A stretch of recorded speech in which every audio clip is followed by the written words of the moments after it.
surgieron de los bajos fondos de las grandes ciudades de los Estados Unidos.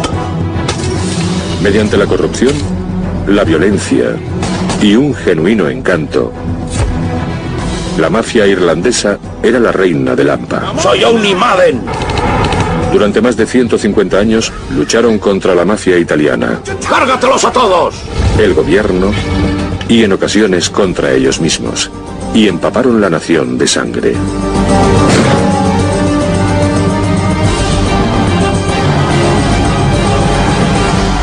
Paddy Wagt, la mafia irlandesa. En la era de los capos, la mafia rusa y los narcotraficantes latinoamericanos, ¿quién podría imaginarse que el grupo criminal más antiguo que saqueaba y robaba en el país de las barras y las estrellas era la mafia irlandesa? El legado de la mafia irlandesa creó un entorno que se convirtió en los cimientos del crimen organizado en los Estados Unidos. Mucha gente cree que empezó con la mafia italiana, pero ahora sabemos que no es cierto y que realmente empezó con las primeras formaciones de la mafia irlandesa en lugares como Nueva York, Chicago y Boston, y continuó creciendo durante los siglos XIX y XX. Pero a diferencia de la afamada estructura organizativa de la Cosa Nostra, con los don, los capos y los soldados, la mafia irlandesa estaba formada por lobos solitarios que actuaban de forma local. Los italianos eran más elegantes en ese sentido, tenían una jerarquía muy establecida. Los irlandeses eran más extravagantes. Creo que muchos de ellos tenían la sensación de que eran tipos duros y estaban dispuestos a probarlo con su puño. No se escondían detrás de otras 20 personas y capas de protección. Los irlandeses tienen un lado oscuro. Cualquier grupo que haya estado limitado durante muchos años como lo estuvieron ellos, siente una rabia y una ira que solo se manifiestan a través de la represión. Cuando encuentras a un tipo que sepa aprovecharse de esta situación, puede crear verdaderos problemas. Y en toda esta historia brutal, ningún mafioso podía hacer más daño que un gángster irlandés del sur de Boston a la antigua usanza. El criminal que se encontraba en lo más alto de la lista de los 10 más buscados por el FBI, James Whitey Bulger. Nadie le llamaba Whitey, era Jimmy. No se le podía llamar así a la cara. Ni de broma. Nunca. La leyenda que circulaba por Boston era que Whitey era como Robin Hood, que robaba a los ricos y se lo daba a los pobres, pero no se parecía en nada a lo que hacía de verdad, aunque se le daba muy bien ofrecer esa imagen. Feliz Navidad. Muchas gracias. Durante más de medio siglo, la imagen de los Bulger tendría dos caras. Una sería Whitey y otra su hermano Billy. En algunas familias había políticos profesionales o policías, e incluso mientras un hermano era policía, el otro era un gángster, un asesino. Durante la Segunda Guerra Mundial, en la vivienda subvencionada de los Bulger, al sur de Boston, dos hermanos no podrían tener ambiciones más opuestas. Whitey era la oveja negra de la familia. Tuvo problemas con la ley desde muy joven, desde su adolescencia. Por otra parte, Billy Bulger era todo lo contrario. Mientras el hermano menor Billy dirigía su vida hacia el éxito académico y a una distinguida carrera política en el Congreso, Whitey estaba destinado a una vida de crimen y a un periodo en prisión. Bulger era tremendamente despiadado. Tenía la reputación de perder los estribos fácilmente. Entre 1956 y 1965 cumplió condena por el robo de un banco. Incluso pasó un tiempo en Alcatraz. Era una persona diferente. Se asentó un poco. Cuando salió de prisión era más astuto, más inteligente, más diabólico. Whitey se juró a sí mismo no volver a prisión. Tras su puesta en libertad, pasó semanas creando alias, falsificando licencias y planificando el futuro por si tenía que pasarlo escapando. Pero de vuelta en Boston, el representante del Congreso Billy estaba esperando a su hermano recién liberado. Todos sabían que Billy llamaba a Whitey cuando necesitaba que hiciera algo por él, y Whitey llamaba a Billy en la situación opuesta. No convenía contrariar a Billy Bulger. Podías discutir con él en el Congreso, pero ¿cómo ibas a luchar contra él sabiendo que su hermano podía matarte? Su hermano perseguía a los reporteros de investigación, les ponía una pistola en la cabeza y les decía: si escribes algo más te vuelo los sesos. De vez en cuando, mientras Billy estaba de campaña, Whitey se dejaba ver. Quién sabe si era para intimidar a otro candidato o para qué, pero en el fondo todo el mundo sabía de qué iba Whitey. Jimmy era un tipo que asustaba, daba mucho miedo. Tenía esos ojos. Parecía que estabas hablando con Satán. Yo lo comparo con una nube oscura que se cierne sobre un lugar y siempre está en el cielo, llueva o haga sol. Y en cualquier momento un rayo podría caer de esa nube, y cuando golpeara el suelo, alguien moriría.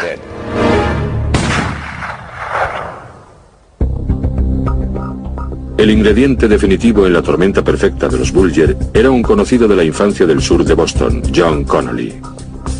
John Connolly era 11 años menor que Whitey Bulger. Circulaba una historia sobre una pelea en la que a John le superaban en número. John Connolly estaba jugando en un campo al sur de Boston y un grupo de 3 o 4 niños empezaron a meterse con él.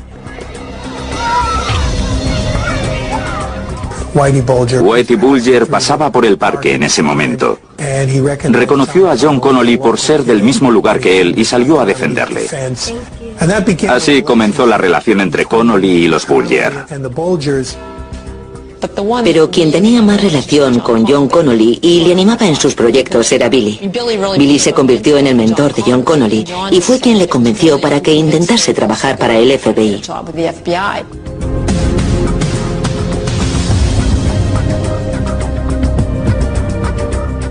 A mediados de los 70, John Connolly tenía un prometedor trabajo en el FBI de Boston. Billy Bulger era senador, y Whitey Bulger hizo todo lo posible para mover todos los hilos. Bulger ganaba dinero principalmente como corredor de apuestas, prestamista y usurero. No solo estafaban a traficantes de droga, sino que también amenazaban a agentes de la propiedad inmobiliaria y a hombres de negocios. ¿Me has oído? Estás acabado. ¡No! Había una pequeña habitación en el piso de arriba de una taberna al sur de Boston, donde solían llevar a sus víctimas, así que si te citaban en Triple Lows, sabías que tenías problemas. Decían que te secuestraba en medio de la calle y te metía en una habitación donde empezaba a cortarte partes del cuerpo. ¿Dónde está el dinero? Valía miles de euros, pero mataba por solo 7.000. Eso era a lo que te enfrentabas. Pero aunque Whitey era duro y despiadado, Quiero que me pagues y quiero que lo hagas hoy. también era muy inteligente como para saber que, si quería gobernar la ciudad, él y su banda necesitarían ayuda. Bulger decidió crear una alianza con Steve Fleming, un sicario italoamericano conocido como el hombre del rifle. Con el rifle era el mejor. En los viejos tiempos, durante las guerras de bandas, Stevie se sentaba en el asiento trasero con el arma, arrancaban el coche y se plantaban en la autopista a 80 o 90 kilómetros por hora. Él te apuntaba desde la ventanilla trasera y no fallaba. Mientras Whitey controlaba el sur de Boston, la mafia italiana controlaba el norte. Y fue la unión de Bulger con Fleming lo que le permitió hacerse con el poder de la ciudad. Los gángsteres italianos no confiaban del todo en Whitey Bulger. Le temían y le respetaban, pero no creo que les inspirase confianza. En quien confiaban era en Steve Fleming, por lo que este fue capaz de sonsacar información a la mafia italiana que Bulger nunca habría conseguido. A mediados y finales de la década de los 70, la mafia experimentó el fenómeno padrino, y su importancia nacional hizo que la Cosa Nostra fuera el objetivo número 1 del FBI. Creo que los agentes de la ley son por naturaleza muy competitivos y a muchos de ellos los estaban presionando enormemente para desarrollar servicios de espionaje y buscar fuentes dentro del crimen organizado. Para John Connolly, la mafia era un campo de pruebas, y su protector desde la infancia, Whitey Bulger, le proporcionó una conexión que les elevaría a un aparente estatus de intocables. El FBI consideraba a Whitey Bulger una fuente de información muy importante. El que John Connolly pudiera tener una relación con una persona como Whitey Bulger era muy importante para ellos. El poderoso trío de representante de la ley, político y gángster se unió. Y Whitey era entonces impenetrable. Era muy inteligente, calculador, individualista y tenía una mente criminal muy fuerte. Además tenía el apoyo de gente con cargos muy importantes dentro de la comunidad que podían ayudarle. Eran los dueños de la ciudad, eran los príncipes de la ciudad, iban donde querían. Durante las siguientes 2 décadas, el dúo Bulger y Fleming fue conocido en el mundo como la unión más asesina de gángsteres en la historia de los bajos fondos irlandeses americanos.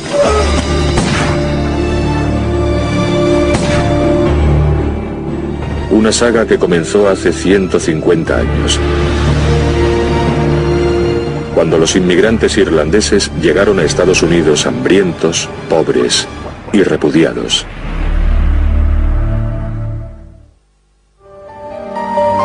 A finales de los años 70, James Whitey Bulger era el faro del crimen organizado en Boston. Estaba en la cúspide y a punto de convertirse en uno de los gángsteres irlandeses americanos más célebres de la historia. Una saga que comenzó en el puerto de Boston alrededor de 1840. El inmigrante irlandés de mitad del siglo XIX era normalmente un individuo hambriento, un católico irlandés, una persona que había sobrevivido a lo que fue el Holocausto europeo. Entre el siglo XVI y mediados del XIX, Irlanda era un lugar duro y lóbrego bajo el mandato británico. Estaban los campesinos que vivían en una confusión y una revuelta continua contra las clases altas y los anglo-irlandeses. Había todo tipo de sociedades secretas que tenían que protegerse por sí mismas. Había una verdadera tradición de violencia contra las autoridades.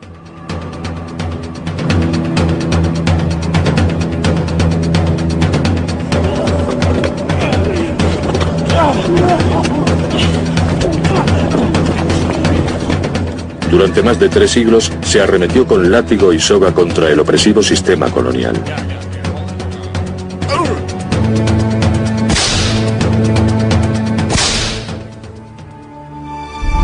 Pero en 1845, el arrendatario y la resistencia rural se enfrentaron contra un gran enemigo. Los productos de su tierra, su medio de vida, se acabaron como consecuencia de un diminuto virus agrícola. La hambruna irlandesa, la gran hambruna, se ha convertido hoy en un chiste. Pero en realidad fue como un gran holocausto europeo, exacerbado por el hecho de que las autoridades británicas que gobernaban Irlanda en aquel momento no hicieron nada para evitarlo. Como resultado murieron 1,5 millones de personas. Muchas de ellas con la boca verde de comer la hierba que crecía a los lados de la carretera.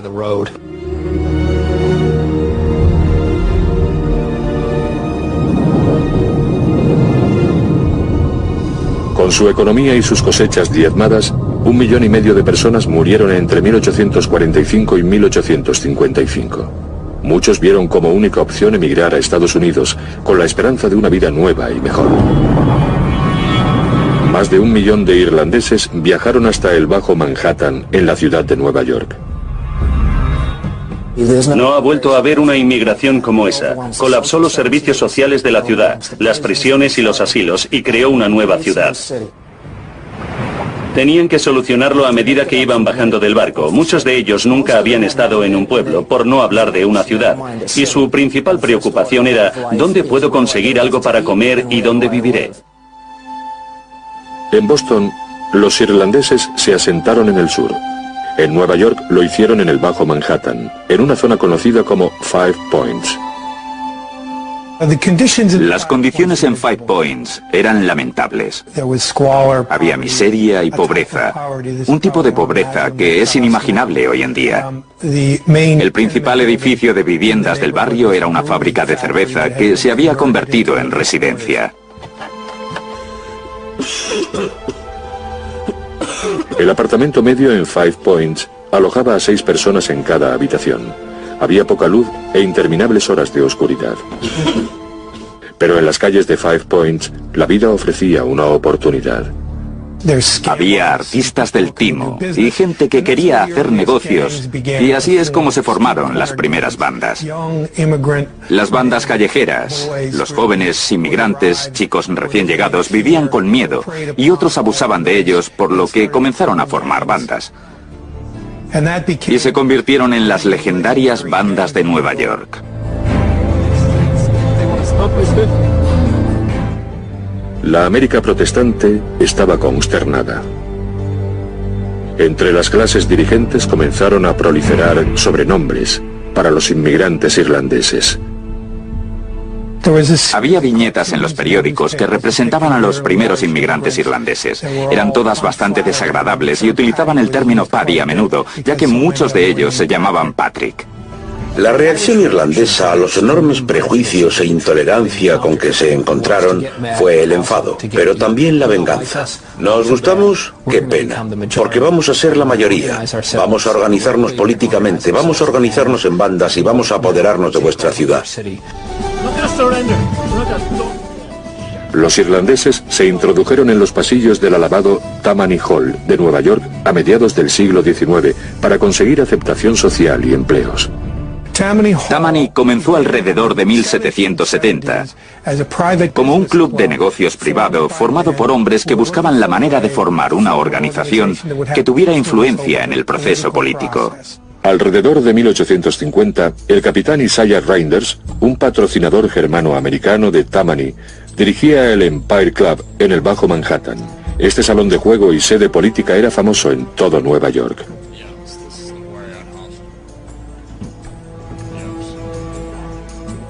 Fue probablemente la primera persona en los Estados Unidos que formuló el nexo entre el elemento criminal, el hombre deportista que es el dandy, y el aparato político. Y el tríptico de estos elementos, el gángster, el hombre deportista y el político, se convirtió en los cimientos de los bajos fondos estadounidenses. Tammany empleaba a las bandas de Nueva York principalmente para ganar las elecciones.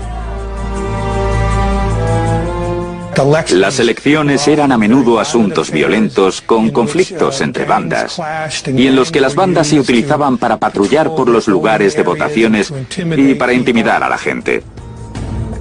A cambio, Tammany cuidaba de las bandas. Si había algo que podía ofrecer Tammany a través de su patrocinio, eran empleos. Los restos para el ganador.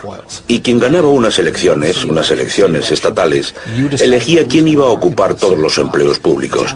Y Tammany era muy bueno creando más empleos municipales y decidiendo quién iba a recibirlos. Alrededor de 1850, la alianza entre las bandas de Nueva York y Tammany Hall se extendió a una zona irlandesa de Five Points y a otros barrios de inmigrantes. Un hombre llamado John Morrissey se estableció entre las bandas irlandesas.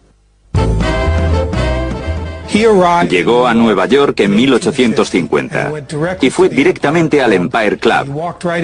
Entró por la puerta, se presentó a todos los que estaban allí y dijo que era el púgil más duro de la costa este y que estaba allí para probarlo. Y por supuesto le dieron una paliza descomunal. Al propio Reinders le impresionó tanto ese acto de pura bravuconería o estupidez que le alojó en el club hasta que se recuperase.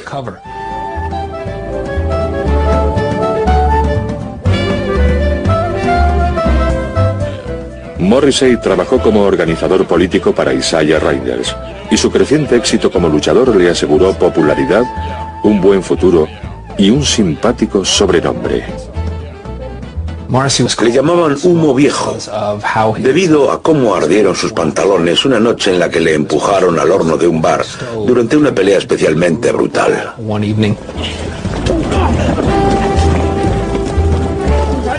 Algunos testigos dijeron que se podía percibir el hedor de su piel quemada, pero Humo Viejo ni siquiera se quejó. El dinero que ganaba como boxeador lo invertía en la creación de sus propias operaciones de juego. Abrió varios salones de juego en el barrio de Five Points y se hizo muy popular en ese mundo hasta que llegó a convertirse en el verdadero líder de la población de inmigrantes irlandeses que querían ver a uno de los suyos alcanzar la posición en la que se encontraba Isaiah Reinders. En 1857 se produjeron serios disturbios entre los Dead Rabbits, la principal banda irlandesa americana del Bajo Manhattan, y los Bowery Boys, la principal banda de jóvenes nativos americanos. Los disturbios duraron 2 días y murieron 12 personas. La policía llamó al capitán Isaiah Reinders para que intentara poner fin a estos disturbios. Reinders llegó a las calles intentando frenar los disturbios y le lanzaron escombros y le echaron de allí. Esto fue una desgracia para Reinders, pero también fue el punto en el que John Morrissey emergió como líder de los Dead Rabbits y en un sentido más general como el primer jefe de la mafia irlandesa americana. La primera orden de Morrissey como jefe fue expandir su ya amplio imperio de juego. Y en 1863 se alineó con William Marcy Tweed, el gran jefe o cacique de Tammany Hall. Tammany siempre comprendió y aceptó lo que consideraba los vicios normales de los hombres. Beber, jugar e ir a los prostíbulos eran cosas que estaban dispuestos a tolerar dentro de ciertos límites, siempre que recibieran un buen pedazo. Pero Humo Viejo quería algo más que dinero. Se presentó a las elecciones al Congreso en 1868 y ganó. Pero en su otra búsqueda solo encontró desgracia. Morrissey anhelaba ser aceptado por la aristocracia blanca anglosajona y protestante. Se mudó a algunas de las zonas más lujosas de la ciudad, donde encontró una gran resistencia, lo que fue triste y sorprendente para él, ya que descubrió que, a pesar de que los aristócratas frecuentaban sus establecimientos de juego, para ellos él era solo un patty más. En 1877, John Morrissey murió de neumonía. Quizá no todo salió como él esperaba. Pero Humo Viejo había dado los primeros pasos en los prósperos bajos fondos y había demostrado que un irlandés de clase baja podía dominar el mundo. Había ganado la batalla.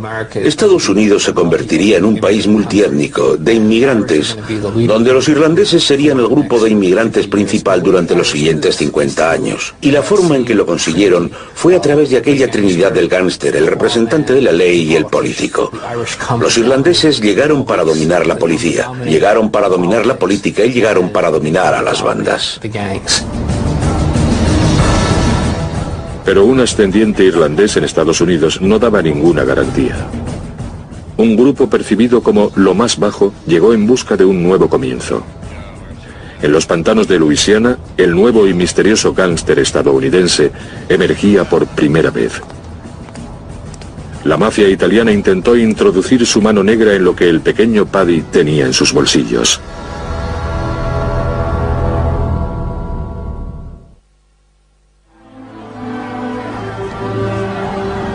Mientras las bandas irlandesas luchaban por conseguir empleos y aceptación en el siglo XIX, un nuevo enemigo surgió de Sicilia.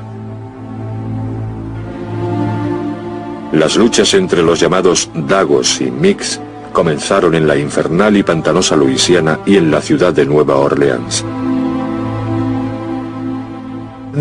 Los irlandeses no tenían ni idea de dónde estaba Nueva Orleans y descubrieron que estaba solo a un día de Albany, Boston o Nueva York. Las condiciones de vida eran terribles. Para ellos, aquel clima era como si hubieran aterrizado en un planeta lejano. Pero allí había trabajo. Había trabajo cavando sistemas de canales y diques, lo que se convirtió en los cimientos de la ciudad de Nueva Orleans. Alrededor de 20.000 irlandeses encontraron la muerte en esos canales debido al cólera. Pero muchos otros preservaron y comenzaron a encontrar trabajo en el departamento de policía y en el de bomberos. Entre todos ellos había un nuevo policía irlandés de Nueva Orleans llamado David C. Hennessy. David Hennessy era un policía que fue ascendiendo hasta llegar al rango de jefe en el departamento de Nueva Orleans. Era muy conocido en la ciudad. Su reputación creció ya que sacó adelante a una nueva banda de criminales de los Estados Unidos, conocida como la Mano Negra Siciliana. Fue el precursor de lo que hoy conocemos como mafia. Pero Hennessy hizo algo más que encargarse de la mafia. En la primavera de 1890 tomó parte en una lucha territorial siciliana. En otoño, tuvo que pagar sus pecados. La noche del 15 de octubre de 1890, el jefe Hennessy iba de camino a casa cuando aparecieron unos pistoleros de entre la niebla y abrieron fuego. Cayó al suelo. Tirado en el suelo de adoquines, cuando le preguntaron quién había sido, antes de morir susurró Dagos. El jefe estaba muerto, y eso fue un terrible incidente en la historia de Nueva Orleans, ya que en aquel momento el jefe era una persona muy querida. Se unió a varios sospechosos italianos y se llevó a cabo un juicio. A pesar de la petición pública de justicia, un jurado declaró a los 9 acusados no culpables, lo que dio paso a uno de los acontecimientos más espeluznantes de la historia de la ciudad. El pueblo estaba tan disgustado por esta absolución que irrumpieron en prisión. Sacaron a varios de estos hombres y a otros 11 italoamericanos, supuestos miembros de la mafia, y los colgaron en la plaza principal. Este fue un momento decisivo, un incidente muy serio no solo en la historia de esta ciudad, sino que también pasó a ser el comienzo de algo que continuaría durante mucho tiempo en los bajos fondos de Estados Unidos, que fue la guerra entre los italianos y los irlandeses. La guerra entre los Dagos y los Micks. A unos 1500 kilómetros al norte de Nueva Orleans había un lugar conocido como la Ciudad del Lobo. A mediados del siglo XIX, Chicago era una posible oportunidad, especialmente para aquellos con alma de ladrón. Uno de los primeros hombres que fueron en busca de esta oportunidad fue un irlandés americano de las cataratas del Niágara llamado Michael Cassius McDonald. Había jugadores, había chantajistas y había profesionales que regulaban la corrupción. Mike era el único que los unía a todos, excepto a los relacionados con la prostitución. Uno de sus ayudantes decía, un sinvergüenza tiene que ser decente si quiere trabajar con Mike. Así que nada de proxenetas. En 1873, el rey Mike abrió un imperio de juego como no se había visto antes en Chicago. Él lo llamaba simplemente el almacén. Cuando abrió un edificio de varios pisos, su socio le miró y le preguntó, Mike, ¿todo esto es para el juego? Y este contestó, no te preocupes, cada minuto nace un nuevo pardillo. Durante los años de su reinado, Mike McDonald nunca ostentó un cargo electivo. Durante décadas continuó siendo el proverbial hombre tras el hombre, una poderosa figura que daría forma a la larga historia del submundo irlandés. Uno de los secretos del éxito de la mafia irlandesa fue el hombre que en realidad movía los hilos del poder. No era la figura pública, no era el que ostentaba un cargo público. Mike McDonald fue un claro ejemplo de esto. Él fue quien dio paso al alcalde de Chicago conocido como nuestro Carter, Carter Harrison. Con nuestro Carter en el bolsillo, el rey Mike desplomó a la ciudad mediante una serie de sobornos y contratos fraudulentos. Y a pesar de 40 años de viles actividades, no pasó ni un solo día en la cárcel. A finales de siglo, el reino del rey Mike llegaba a su fin, y los dos hombres que le sucedieron se enorgullecieron de ser el centro de la atención pública. Dos de los personajes más pintorescos que emergieron en Chicago en los años posteriores a Mike McDonald fueron John Badhouse Coughlin y Mike Hinky Dink Kenna. Eran los concejales del Levy District, al sur de Chicago. El Distrito 1 en Levy District era el centro del crimen y de la corrupción en Chicago. Las prostitutas, el alcohol y el juego embolsaban casi 40 millones de euros al año. Pero en 1896, Hinky Dink y Badhouse llevaron este libertinaje hasta un punto nunca visto en Chicago ni en ningún otro lugar de Estados Unidos. La fiesta del Distrito 1 era un acontecimiento legendario que se celebraba una vez al año en Chicago. Se creó como un evento para recaudar fondos en el que había una gran fiesta romana. Todos los criminales de la ciudad compraban entradas y asistían para divertirse y codearse con las principales figuras políticas y con los representantes de la ley más importantes. Se celebraba en un lugar llamado el Coliseo. Había una orgía a medianoche, momento en que las puertas se cerraban al público y todo el mundo se volvía loco. Algunos periodistas que lo presenciaron dijeron que era como ver Roma después de ser saqueada. Algunos líderes religiosos publicaron un informe que afirmaba que el Leví representaba el fin de la civilización como la conocemos, una verdadera Sodoma y Gomorra. En las décadas que siguieron, los abogados de la abstinencia encabezaron un nuevo experimento que no solo cambió la apariencia de los gángsteres irlandeses americanos, sino que reformó la sociedad de los Estados Unidos.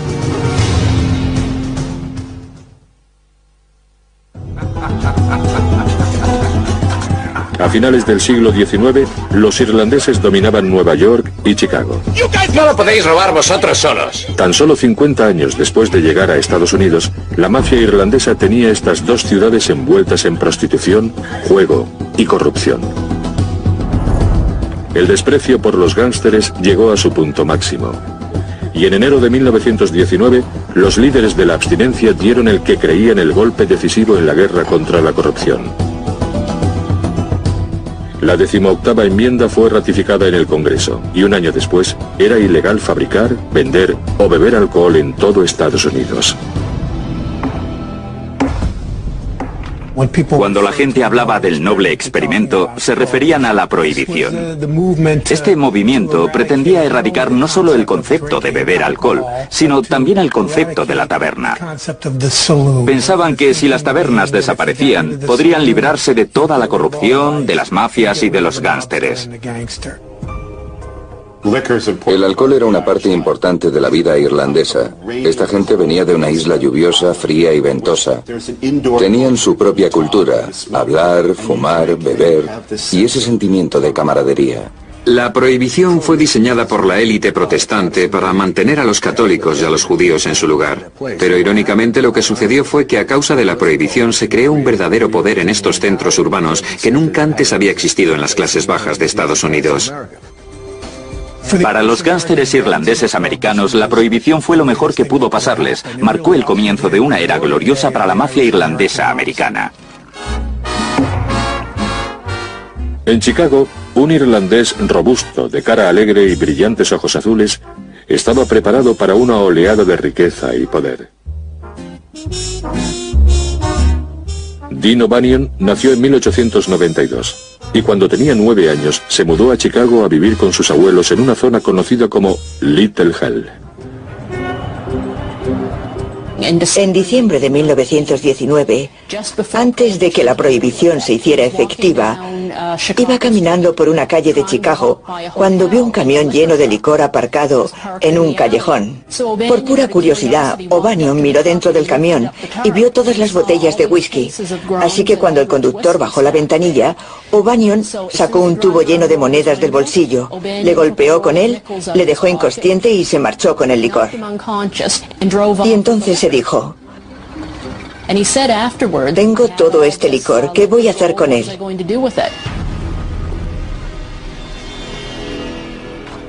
Lo distribuyó entre los dueños de las tabernas.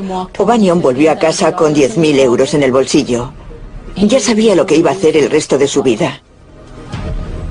El contrabando era mejor que la prostitución y mejor que el juego, porque había ciertos tabúes culturales sobre estos últimos. Todo el mundo sabía que eran malos de alguna manera, pero beber, que estaba bien en 1919, de repente estaba mal en 1920. Esa era la insensatez de la prohibición. Era imposible no sacar dinero de eso porque simplemente le daban a la gente lo que quería.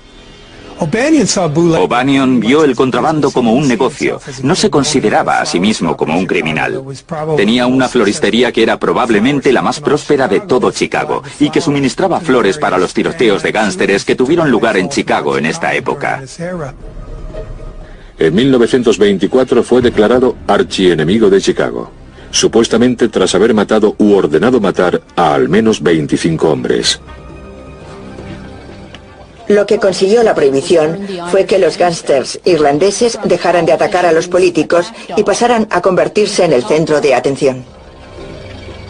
Se creó un monstruo, se convirtió a esos matones callejeros en señores feudales. Y ahora el paradigma estaba cambiando. Ahora los gánsteres decían, un momento, ¿por qué debería escucharte? ¿Qué vas a hacerme?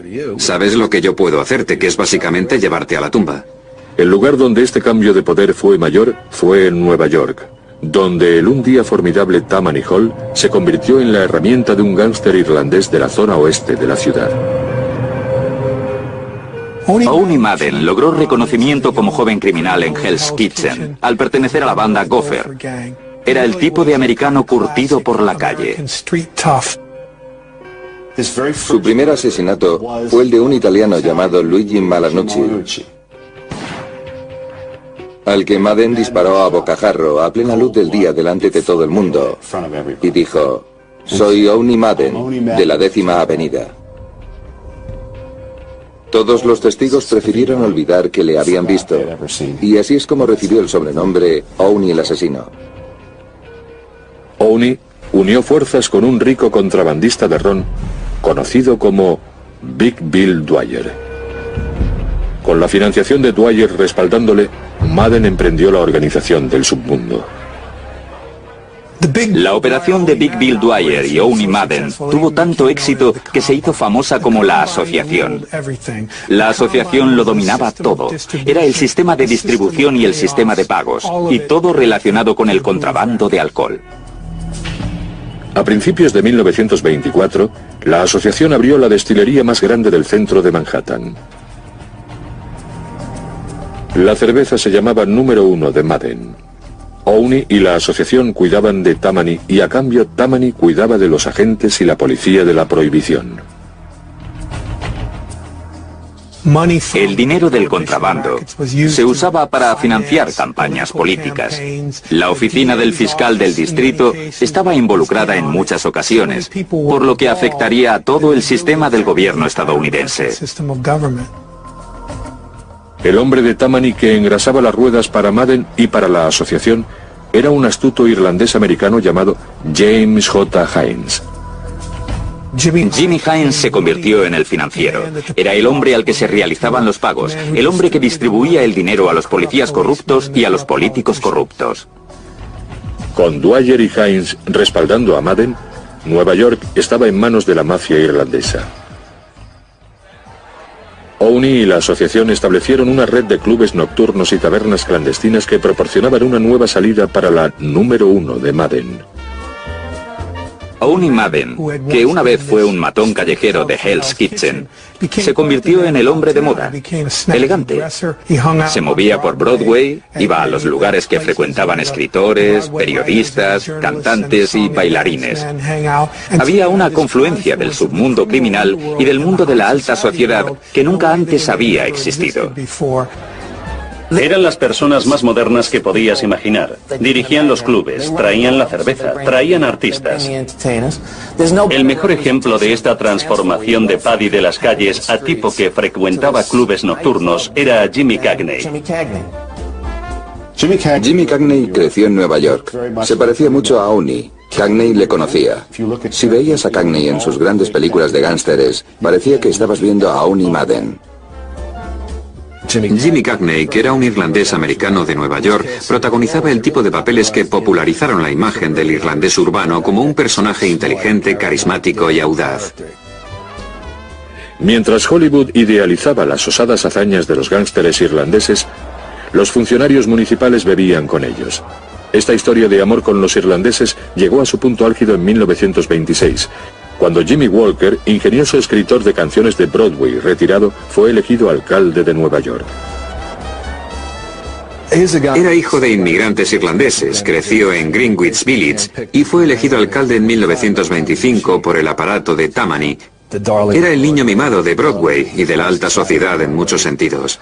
Y dejó de lado la idea del Paddy tonto recién llegado, del estereotipo idiota que habían propagado la prensa y los medios. Los locos años 20 iban a toda máquina con Madden, Hines y Walker dirigiendo el espectáculo en Nueva York y Dinny O'Banion en Chicago. Las ciudades estaban verdes por los tréboles y el dinero, y gracias al submundo, los Paddys triunfaron por fin. Esta época de la prohibición de los años 20 fue una era gloriosa para la mafia irlandesa americana.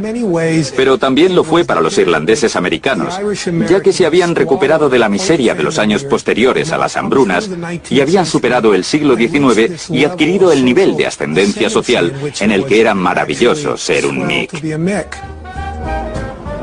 A pesar de lo populares y poderosos que llegaron a ser los irlandeses, la mafia italiana estaba conspirando contra ellos y acechando para derribarlos. La guerra entre los italianos y los irlandeses estaba a punto de determinar el curso del crimen organizado en Estados Unidos durante las próximas generaciones.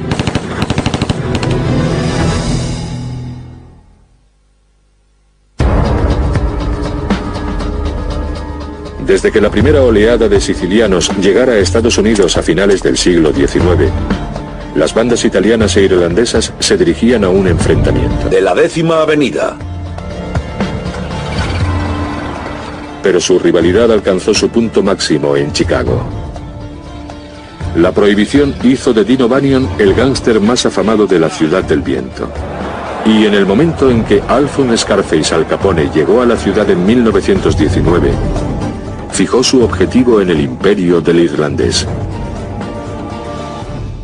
En el momento en que Capone llegó a Chicago, era una ciudad en la que Dean O'Banion, un irlandés americano, era el principal contrabandista. Capone se alió con la operación de Johnny Torrio. Johnny Torrio, que fue el mentor de Al Capone, fue el que unificó el contrabando en Chicago. O'Banion operaba de forma independiente como contrabandista en la zona norte de la ciudad. Johnny Torrio fue el que estableció que todas las bandas principales deberían unirse, y ese fue el acuerdo que permitió a O'Banion proteger su imperio. A principios de los años 20, O'Banion comerciaba con Torrio porque parecía un buen trato. Pero el subordinado de Torrio, Al Capone, le advirtió de su traición. En ocasiones se oyó a Dini decir: «Puedes decirles a los sicilianos que se vayan al infierno». Un día O'Banion habló con Johnny Torrio sobre su fábrica de cerveza, la Siben, y le preguntó si quería comprársela. Así que vendió la Siben a Torrio por más de 300.000 euros, escondiéndole que iba a ser el objetivo de una redada. La mañana del 19 de mayo de 1924, Torrio y O'Banion se encontraban en el local de Siben cuando irrumpió en él un grupo de asalto liderado por el jefe Morgan Collins. Arrestaron a todo el mundo y O'Banion estaba de buen humor. Pero para Torrio fue su segundo arresto, por lo que conllevó una sentencia de cárcel obligatoria. Los italianos estaban enfurecidos por la traición de Dini. El destino de O'Banion estaba ahora sellado en un plan cuidadosamente concebido por Capone y ejecutado en la mañana del 10 de noviembre de 1924. Quiero hablar ahora. Contesta a mi pregunta. El asesinato de O'Banion fue apodado como el asesinato del apretón de manos porque aquella mañana 3 hombres entraron en la tienda para retirar un pedido que se había hecho la noche anterior para un funeral. El hombre que dio la mano a Dini tiró de él y le inmovilizó los brazos. Los otros pistoleros le dispararon 5 veces. La última de ellas en la cabeza. Empezó a sangrar y manchó el pequeño ramo de lirios que llevaba en las manos. Y para cuando llegó la policía, Dini ya estaba muerto. 3 días después, Chicago presenció el mayor funeral nunca visto en la ciudad. Pero a O'Banion se le veneraba. Uno de los miembros de su banda era George Bugs Moran, quien se dedicaría a la eliminación de Al Capone. En enero de 1925, Bugs Moran abrió fuego sobre Johnny Torrio, fuera de su casa de Clive Avenue, y casi lo mató. Así se abrió la veda. Al notar que el sistema estaba a punto de desmoronarse, Torrio abandonó Chicago y dejó la operación en manos de Capone. «Es toda tuya, Al», le dijo a Capone al dejar la ciudad. «No estoy listo para morir». Hablamos de una época en la que hubo unos 250 o 300 asesinatos relacionados con bandas en un periodo de solo 4 o 5 años.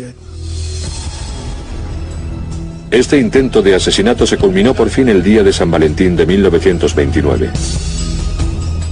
La mañana del 14 de febrero, pistoleros vestidos de agentes de policía entraron en un almacén de Moran, fingiendo una redada. Alinearon a los 6 miembros de la banda de Moran contra la pared y los acribillaron a sangre fría.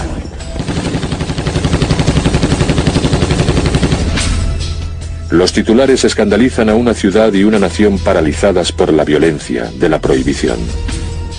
La violencia de la masacre del día de San Valentín supuso un cambio radical. Fue el fin del apogeo de los gánsteres. A partir de entonces se hundieron completamente. El 13 de mayo de 1929, 3 meses después de la matanza del día de San Valentín, tuvo lugar en Atlantic City, Nueva Jersey, una reunión de los mayores mafiosos de la ciudad. La conferencia fue organizada por Lucky Luciano y Meyer Lansky, del nuevo sindicato de Nueva York. Curiosamente, de los 30 mafiosos presentes, solo 2 eran irlandeses. Frank McErlane, de Chicago, que trabajaba para Capone, y Owen Madden, de Nueva York. Fue el comienzo de un nuevo orden mundial en el que los gánsteres sicilianos, italianos y judíos iban a poner a los gánsteres irlandeses al límite, apoderándose de sus relaciones con los políticos y creando un entorno en el que el gánster irlandés proscrito quedaría fuera de escena. Sin embargo, 2 gánsteres irlandeses duros y pícaros, Vincent Perro Loco Cole y Jack Piernas Diamond, no iban a rendirse sin luchar. Los gánsteres irlandeses eran más bien lobos solitarios. Eran tipos como Perro Loco Cole y Piernas Diamond, que eran básicamente pistoleros antisociales y psicópatas que no tenían la inteligencia o las aptitudes organizativas para ser algo más que matones callejeros.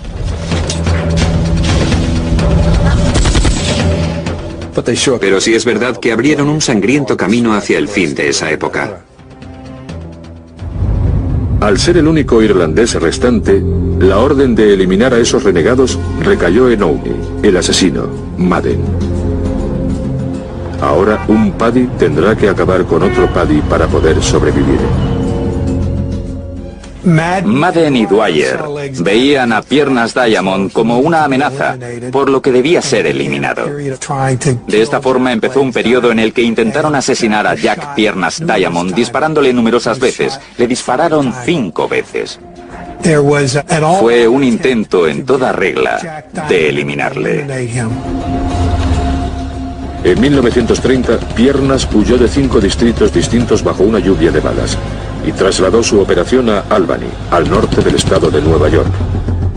Pero su lucha personal contra el sindicato continuaba.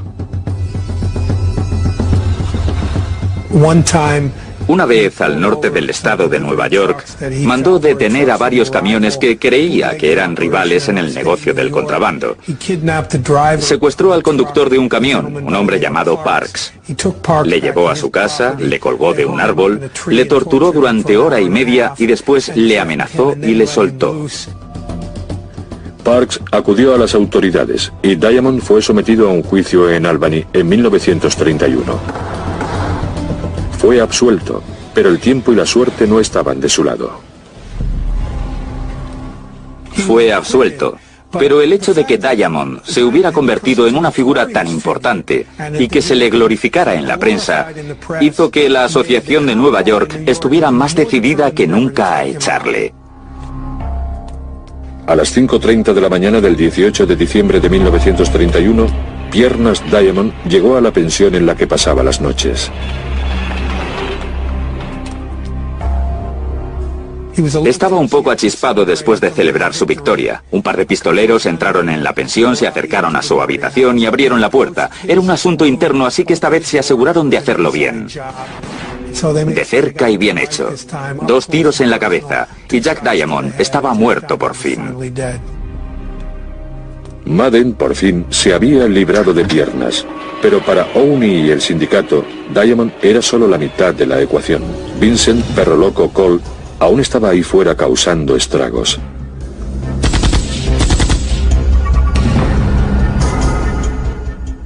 Peleó contra todos los gánsteres de la ciudad de Nueva York. Y esa no era la clave de la longevidad en el mundo de Lampa. Perro Loco Cole era famoso por algunas cosas, entre ellas ser el creador del tiroteo desde un coche en movimiento. En 1929, Cole intentó eliminar a uno de los subordinados del célebre gángster de Nueva York, Dutch Schultz. Al este de Harlem, abrió fuego desde el asiento trasero de un vehículo en movimiento. Cole llenó la calle de disparos hiriendo a varias personas, entre ellas a un niño de 5 años que fue asesinado. Esto caló hondo en la prensa de Nueva York y a partir de entonces se le conoció como Perro Loco Cole. Desde que mató a aquel niño era hombre muerto.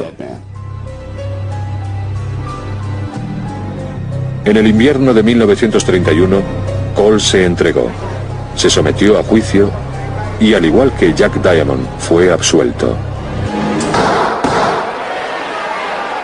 Desde el principio del juicio todo el mundo sabía que Cole iba a ser absuelto.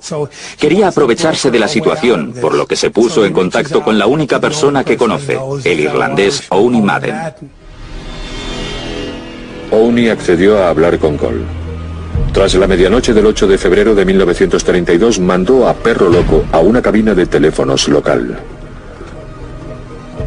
Cole fue desde su habitación de hotel en la calle 23 Oeste hasta la farmacia de la esquina, donde había una cabina, y llamó a Owney Madden.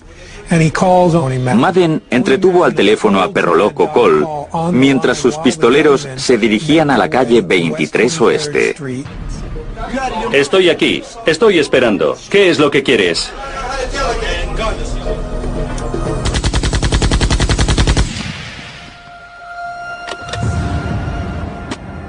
Se dice que fue un disparo tan certero que apenas dañó la cabina. El cristal se había roto y Cole estaba muerto, pero la cabina no sufrió ningún desperfecto. Es probable que Owney, el asesino Madden, hubiera prolongado su propia supervivencia al acabar con 2 de los matones más importantes de Lampa irlandesa. Pero al hacerlo, puso un violento fin a los días gloriosos de los duros gánsteres irlandeses callejeros. A mediados de los años 30, los italianos ganaban la guerra entre italianos e irlandeses. Y menos de 100 años después de que los hambrientos italianos llegaran a Estados Unidos, la mafia irlandesa americana estaba a punto de desaparecer.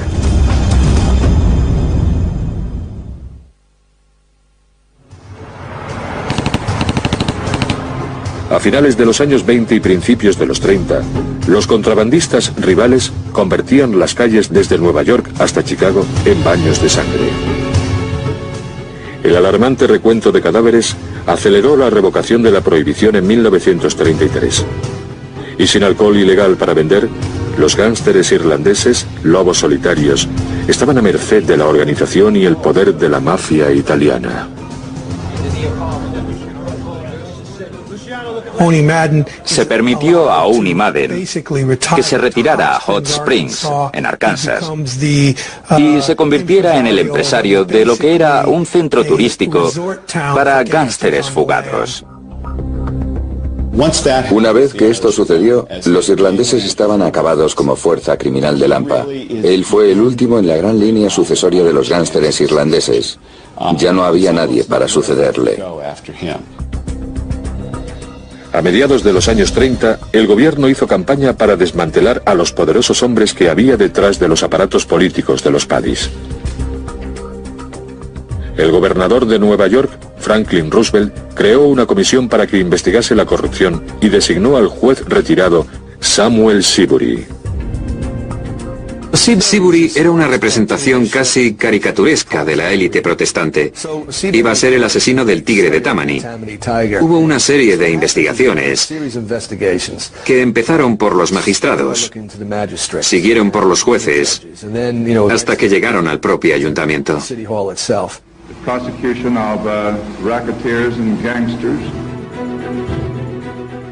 Durante décadas, el tigre de Tammany fue la fuerza de la naturaleza que propulsaba el submundo irlandés americano. Pero en 1932, el niño mimado de Broadway y popular alcalde Jimmy Walker fue obligado a renunciar. Y en 1939, Jimmy Hines, el hombre tras el hombre, por excelencia, fue condenado por 13 cargos de conspiración con criminales. Lo que se veía en Nueva York y en Chicago y en otros lugares donde habían imperado los gánsteres irlandeses americanos fue que el fin del aparato estaba desmoronando el poder de la mafia irlandesa. A principios de los años 40, los gánsteres irlandeses, ansiosos por hacer negocios en el submundo, se retiraron a las mismas aguas que les habían llevado a Estados Unidos casi 100 años antes. Los muelles pronto probaron ser el negocio más lucrativo para la mafia irlandesa desde la prohibición. La Asociación Internacional de Estibadores se volvió muy poderosa en Nueva York porque su puerto era uno de los más grandes de Estados Unidos y probablemente el más importante del mundo durante gran parte del siglo XX.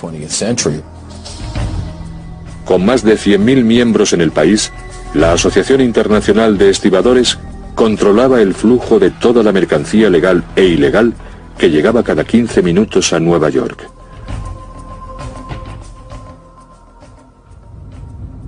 Durante 26 años, el hombre que dirigió este imperio de robo organizado fue un hombre fornido conocido por sus trabajadores simplemente como Jefe Joe. Joe Ryan era bueno. Se ponía allí delante, aporreaba el martillo y todo el mundo se callaba. Entre el público había gánsteres con armas. Joe Ryan era un tipo listo. Tampoco dudaba en usar la violencia.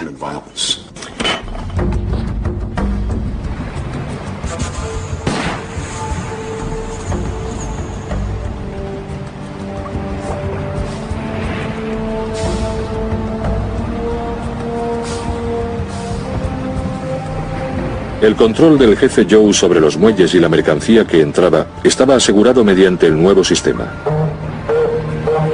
Solo él decidía quién podía trabajar en los muelles. Había hombres que conocía de antes, que aparecían y recibían favoritismos porque eran parte de la mafia, ya que había una norma por la que si eras parte del equipo, tenías que contratarles.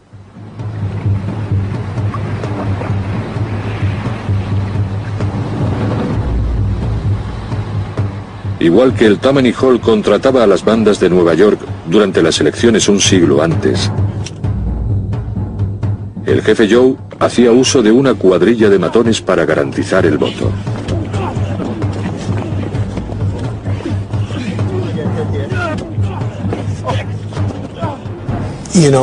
Durante las elecciones de la Unión, por ejemplo, era normal liquidar a los candidatos. Y normalmente cuando asesinaban a alguien, colgaban su cuerpo de forma que se diera el mensaje de que si ibas en contra de la Unión, ese sería el resultado.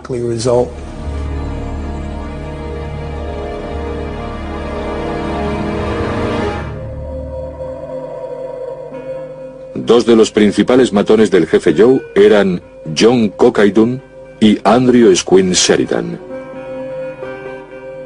El ejemplo más claro de Cockaydoun y Squint Sheridan fue el asesinato de uno de los miembros de la Asociación Internacional de Estibadores a finales de los años 40. La mañana del 8 de enero de 1947, Andy Hines, un jefe del lado opuesto al del jefe Joe, salió de su apartamento en Greenwich Village.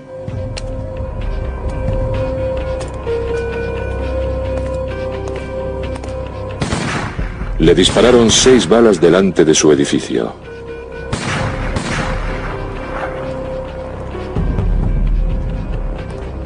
Antes de morir, Hines le dijo a su mujer, Johnny Dunn, me ha disparado. En el juicio, John Cockaydoun fue declarado culpable y condenado a muerte. Él y su compañero Squint Sheridan fueron llevados a la silla eléctrica en el estado de Nueva York. El nuevo sistema deshonesto y cruel inspiró a un cura obstinado y valiente que hizo de los muelles su propia iglesia. Sin excepción, lo sabía pero nunca lo hice. ¿Sabéis por qué? Se llamaba John Corridan. Porque hay que saber elegir el camino correcto. John Corridan comenzó a presionar a varios intereses políticos para conseguir un cambio. Y pudo hacerlo porque era cura. Si no lo hubiera sido, probablemente le habrían matado en algún momento. La difícil situación del padre Corridan inspiró la película La Ley del Silencio, protagonizada por Marlon Brando. La visión de Hollywood de la vida en los muelles y el sensacional juicio y ejecución de Cockay y Squint fue el punto de inflexión para las fuerzas corruptas de la Asociación Internacional de Estibadores, en concreto para Joe Ryan.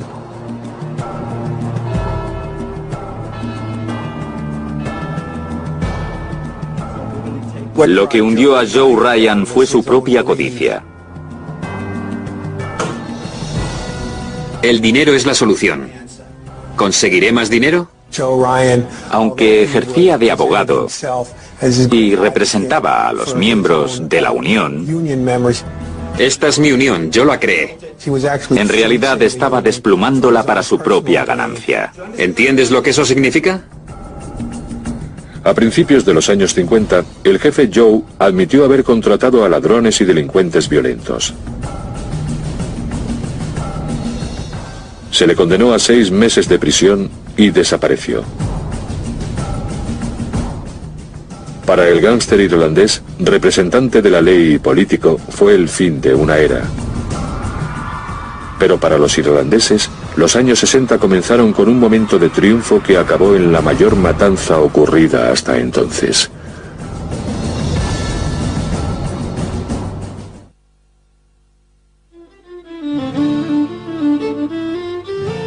En la década de los 50, los irlandeses habían salido de la miseria y las alcantarillas de las calles de Estados Unidos. Su guerra de 100 años contra la discriminación, la mafia y el gobierno, para recibir una parte justa de las barras y las estrellas, estaba a punto de introducir a uno de los suyos dentro de la Casa Blanca. Joe Kennedy rebosaba esa naturaleza competitiva que se necesita para decir, ¿cómo que no? ¿Cómo que no puedo ser eso? ¿Cómo que no puedo hacer eso? Sí que puedo. Aquí dice que todos los hombres fueron creados iguales. Joseph P. Kennedy nació en Boston en 1888. Y con 25 años ya era el director de banco más joven del país. Pero fue el noble experimento lo que cambiaría el curso de la vida de Joe. Joe Kennedy veía la prohibición no solo como una forma de acumular más dinero, sino como una forma de conectar con el submundo. Era uno de los pocos hombres que tenían el poder económico para poder importar alcohol dentro del país, por lo que se convirtió en una de las figuras de la ilegalidad. Hacia mediados de los años 20, Kennedy era un supuesto socio de Owen y Madden en Nueva York y el principal proveedor de alcohol de Al Capone en Chicago. Joe Kennedy era capaz de usar esa conexión con las calles, aquel universo de la mafia irlandesa, aquella intersección de lo político, lo criminal y la ley. Estaba dispuesto a hacer incursiones en ese mundo si podía aprovecharse de ello.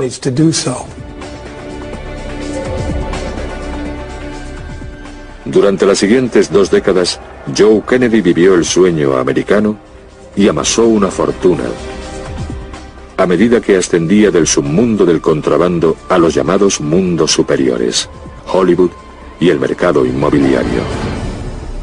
Ya no estaba relacionado económicamente de forma directa con el submundo, pero aún tenía algunas alianzas que pudo mantener a lo largo de los años. Kennedy se convirtió en un hombre increíblemente rico y se dijo, ¿por qué parar ahora? ¿Cuál es el premio de moda en Estados Unidos? Es la presidencia del país.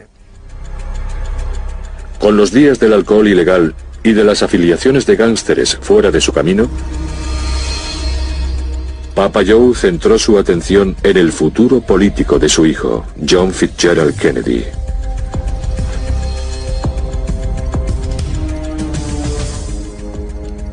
Durante la campaña de Kennedy de 1960, Joe Kennedy se puso en contacto con numerosas figuras de la mafia con las que había estado afiliado directamente o con las que había hecho negocios a lo largo de los años.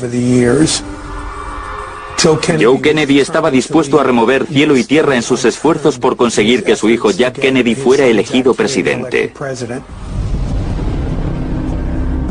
Una de esas personas era Sam Momo Giancana, el jefe de la mafia de Chicago, sucesora del sindicato de Capone.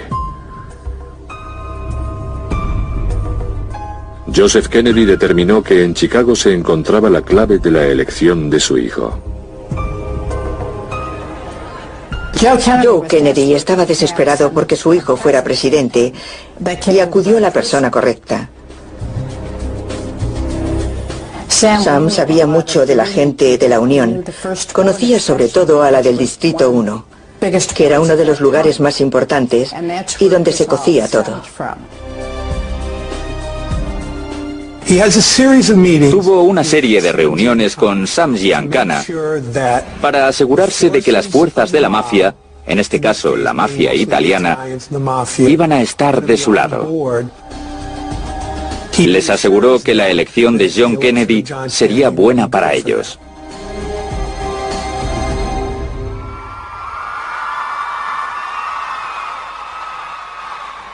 El 11 de noviembre de 1960, John Fitzgerald Kennedy se convirtió en el presidente número 35 de los Estados Unidos. Ganó por la menor diferencia de la historia. La diferencia, algunos distritos clave de Chicago.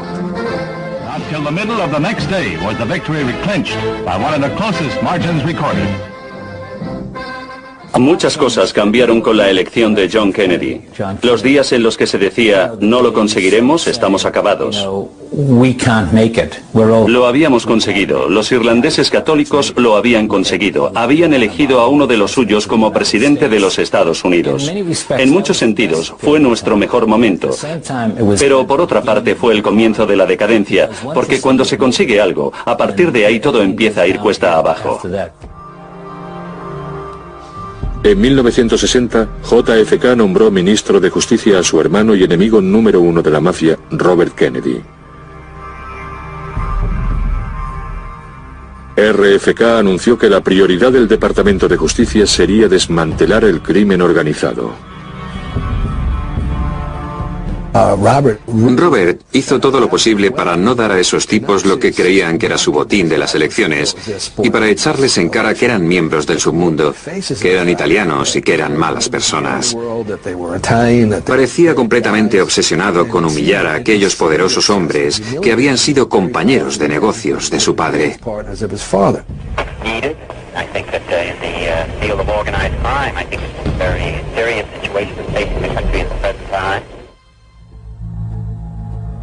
Según algunas teorías, Sam Giancana y la mafia estaban enfurecidos. Esperaba que ni se inmutara, pero no ocurrió así. Y fue una gran decepción. Esperaba un poco más de libertad, pero en lugar de eso, recibió algo mucho peor en el último momento. Los tipos de la vieja escuela eran hombres de honor. Respetaban los tratos y acuerdos de palabra. Si tú cuidas de mí, yo cuido de ti. Si no, alguien tendrá que pagar por ello. En Dallas, el 22 de noviembre de 1963,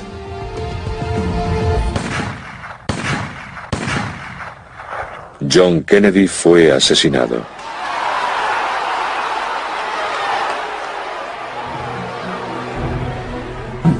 Creo que entre los Kennedy y los Giancana había una especie de guerra civil, como entre los irlandeses y los italianos.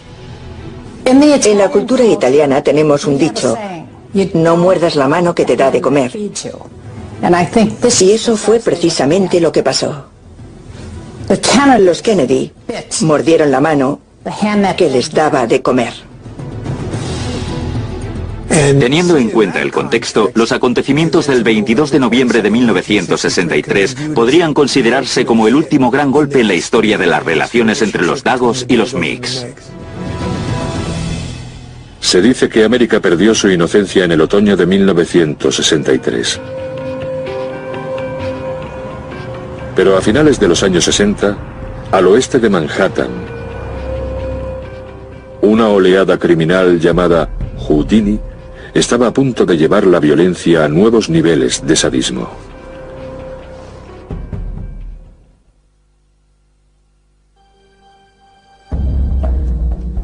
A lo largo del siglo pasado, la mafia irlandesa fue sistemáticamente desmantelada por la mafia, el gobierno y, en ocasiones, por ella misma.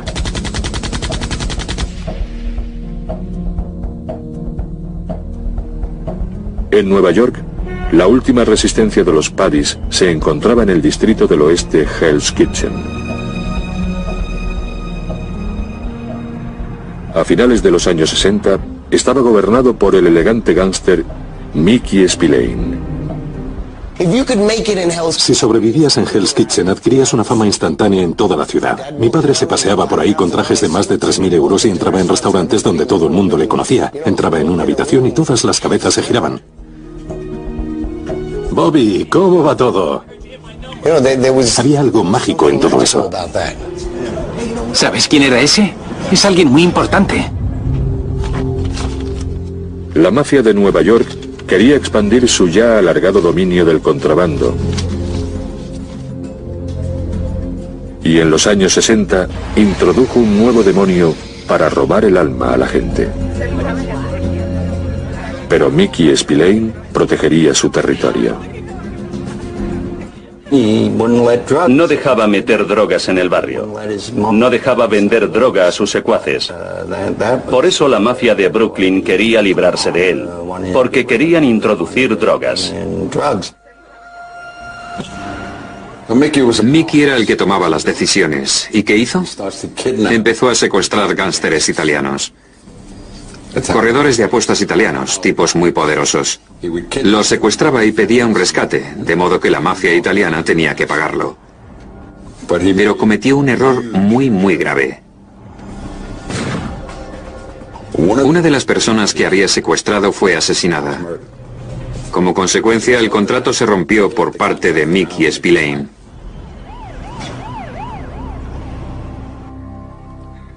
Spillane tenía que vigilar por una parte a los italianos y por otra a una nueva generación de matones irlandeses curtidos en Hell's Kitchen. El Daily News los llamaba Westies. Algunos de ellos tomaban drogas a menudo y eran el cáncer que estaba consumiendo nuestro vecindario. Si entrabas en un bar y te encontrabas con uno de esos tipos, sabías que iba a haber problemas. Sabías que alguien iba a acabar herido.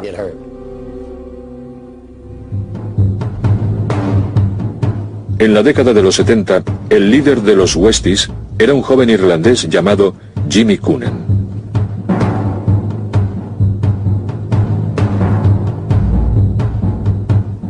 Coonan empezó cobrando deudas para el legendario usurero de la zona oeste, Ruby Stein.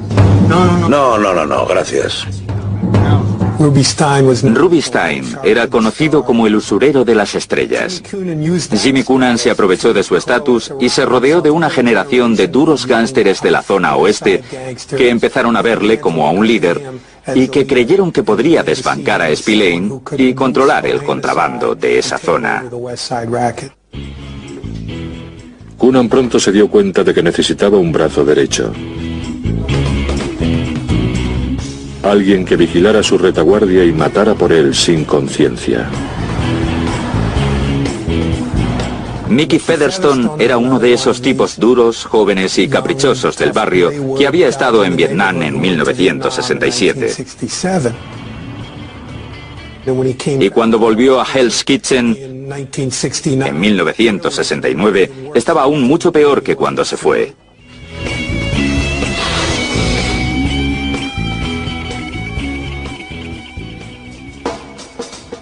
Coonan trabó amistad con Featherstone e inmediatamente le inició en el truculento mundo del desmembramiento humano.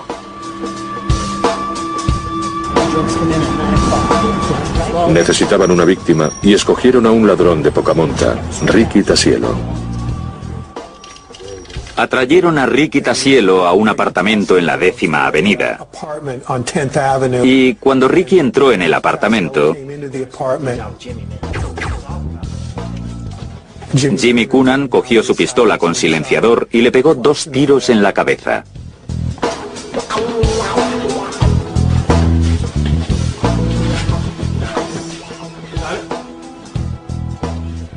Y después empezó a cortar el cuerpo en trocitos. Esa fue la primera vez que Mickey Featherstone veía cortar un cuerpo. Al principio, Featherstone se encontró mal y vomitó. Entonces, Coonan le pasó a Mickey el cuchillo y le suplicó a su protegido que lo clavara en el pecho de la víctima como gesto de solidaridad dentro de la banda.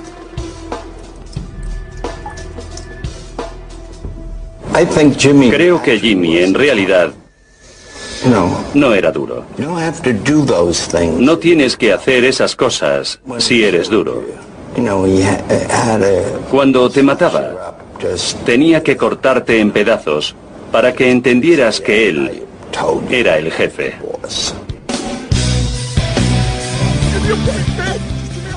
A lo largo de la década de los 70 comenzaron a desaparecer cuerpos con regularidad a medida que Coonan se abría paso hacia lo más alto.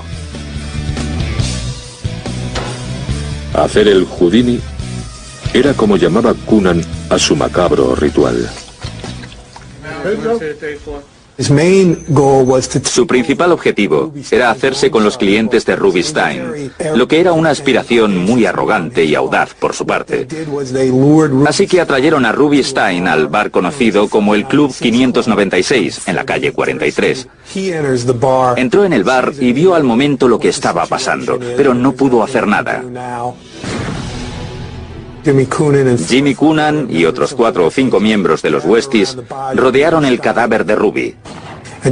Y Jimmy fue pasando el revólver a cada uno de ellos para que dispararan una bala en su cuerpo ya muerto.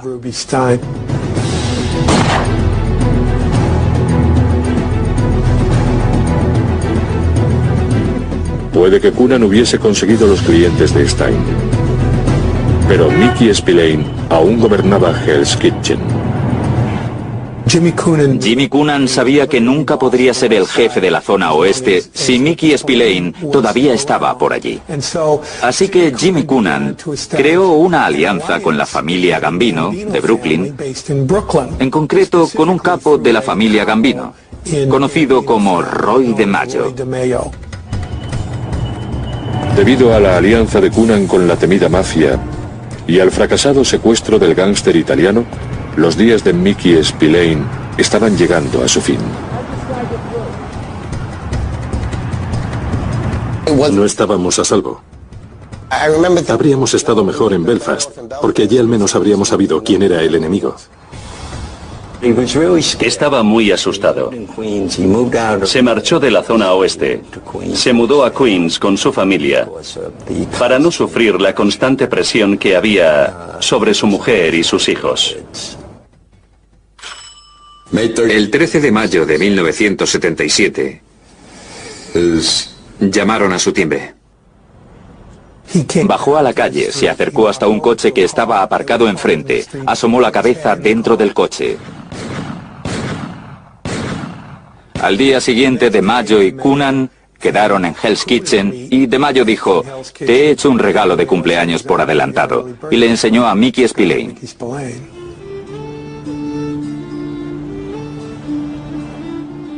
La que en su día había sido la orgullosa mafia irlandesa se había reducido a una serie de asesinatos sin razón. Eso es lo que deberíamos hacer. Mátalos a todos. Muchos de los criminales de la zona oeste opinaban que los Westies deberían ser irlandeses. Hell's Kitchen, eso somos nosotros, es nuestro. Así que crearon una rivalidad dentro de ellos.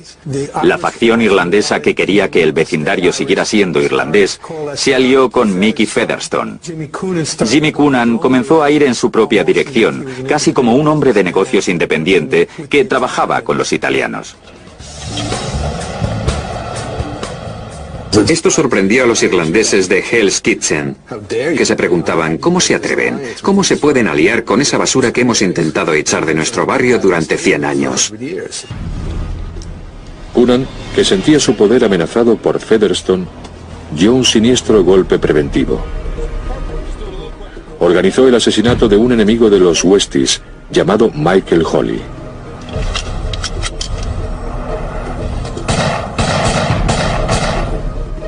El asesino llevaba una peluca rubia rojiza para parecerse a Mickey Featherstone.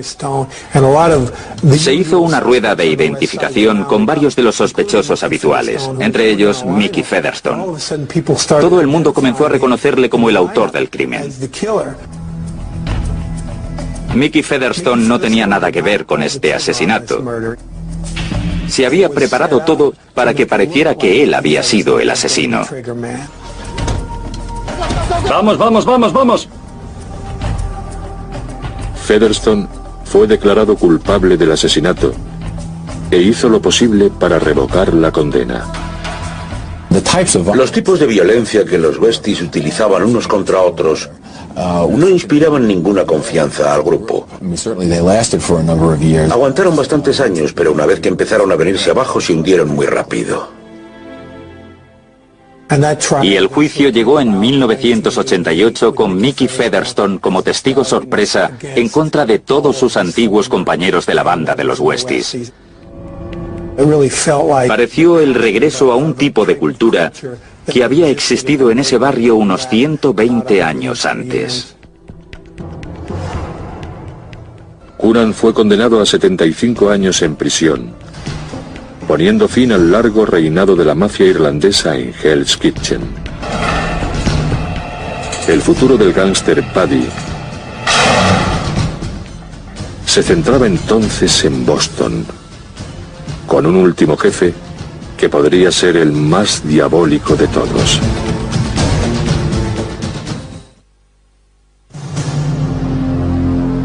A mediados de la década de los 70, la Cosa Nostra dominaba el submundo en Estados Unidos.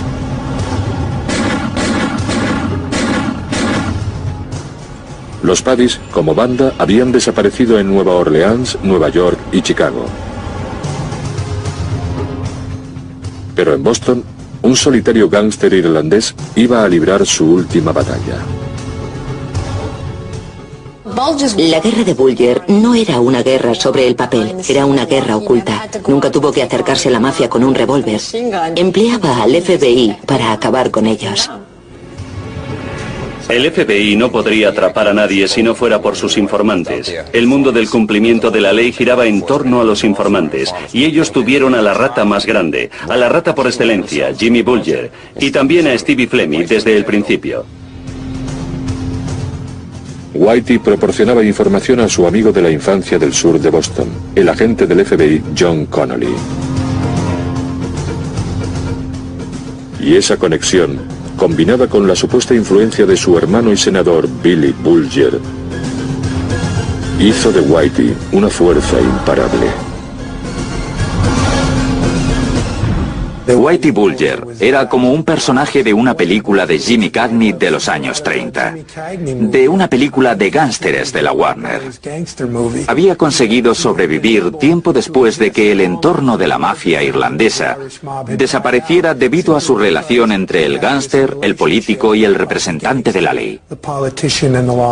Gracias a Dios que eres mi amigo. A mediados de la década de los 80, con la ayuda de Bulger y su sicario Steve Flemmi, los mafiosos más afamados de Boston estaban entre rejas. John Connolly era el ídolo de la ciudad. Y Whitey era intocable. La gente del periodismo se informaba y se preguntaba qué pasaba con Whitey Bulger. ¿Sería él el próximo objetivo? Había muchas agencias que intentaban darles la atención que se les debería haber dado. Pero una y otra vez, cuando se conseguía información, se les acababa perdiendo la pista. Llegábamos hasta cierto punto, pero nunca podíamos alcanzarles. Si alguien iba a ser una rata e iba al FBI para conseguir protección por ser un soplón, John Connolly avisaría a Jimmy Bulger. Lo próximo que se sabía era que el tipo estaba muerto, y esto pasaba continuamente. Da miedo. ¿A dónde vas cuando tienes problemas? ¿A quién vas a acudir? ¿A la policía? A finales de la década de los 80, Bulger y Fleming gobernaban Boston como si se tratase de líderes militares, robando en el barrio al que llamaban su casa y matando indiscriminadamente y sin consecuencias.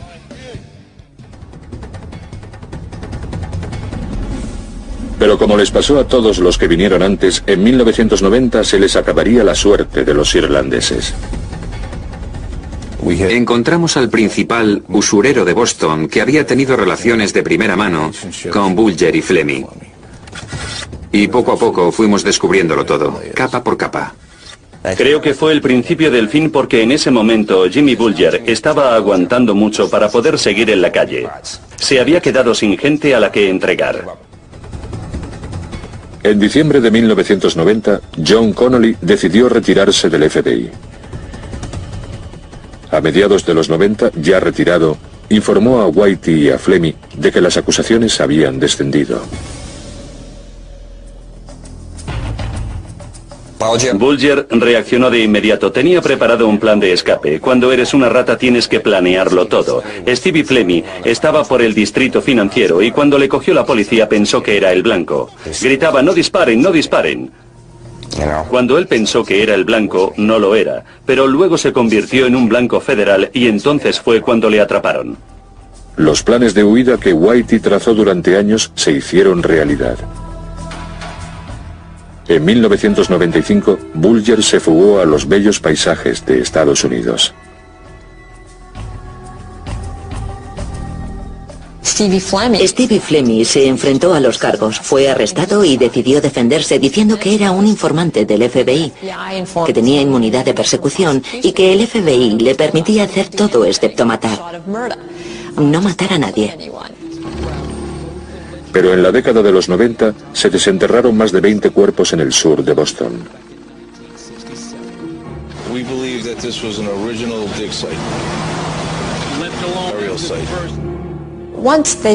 Desde el momento en el que empezaron a desenterrar cuerpos de mujeres, las cosas cambiaron de verdad.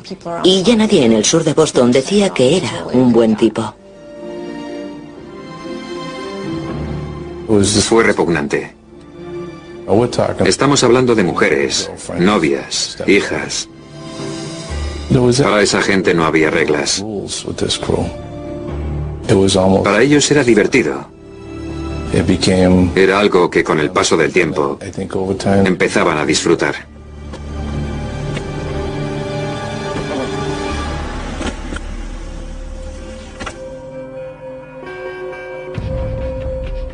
En mayo de 2002, John Connolly fue declarado culpable de aceptar sobornos de dos de sus más preciados informantes. Fue condenado a 10 años de prisión. Y ahora se enfrentaba a nuevos cargos por conspiración de asesinato. Pero la pregunta en mente de todos era, ¿dónde está Whitey? Algo que Billy nunca haría es entregar a su hermano. Y no era el tipo de persona que hablaba de su hermano en público, pero si se le presionaba diría, es mi hermano y le quiero.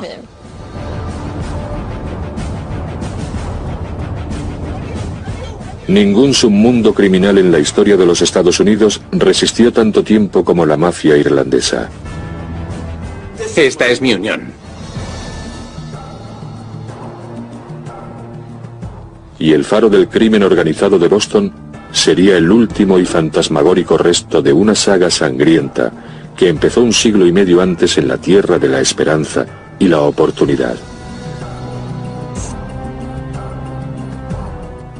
Había una cara del capitalismo estadounidense completamente despiadada que siempre ha estado ahí. Y nadie experimentó tanto esa cara como los irlandeses que llegaron primero. Y tenían que formar grupos literalmente para superar esos obstáculos. De esa forma se lo pusieron fácil a todos los inmigrantes que vinieron después. El legado de todo esto es que ese entorno aún existe. Y hoy se ven grupos de inmigrantes intentando involucrarse en el poder tanto financiero como político. Ya no son solo los irlandeses y los italianos, sino también la mafia rusa, los narcotraficantes latinoamericanos, los yugoslavos, dominicanos, jamaicanos, que están involucrados en el negocio de los narcóticos. Y el modelo de todo esto es la mafia irlandesa de los Estados Unidos. Nuestros antepasados hicieron todo el trabajo. Hoy tenemos que ser abogados, tenemos que ser doctores, tenemos que ser empresarios. Si vas por ahí intentando ser un gángster, estás anticuado.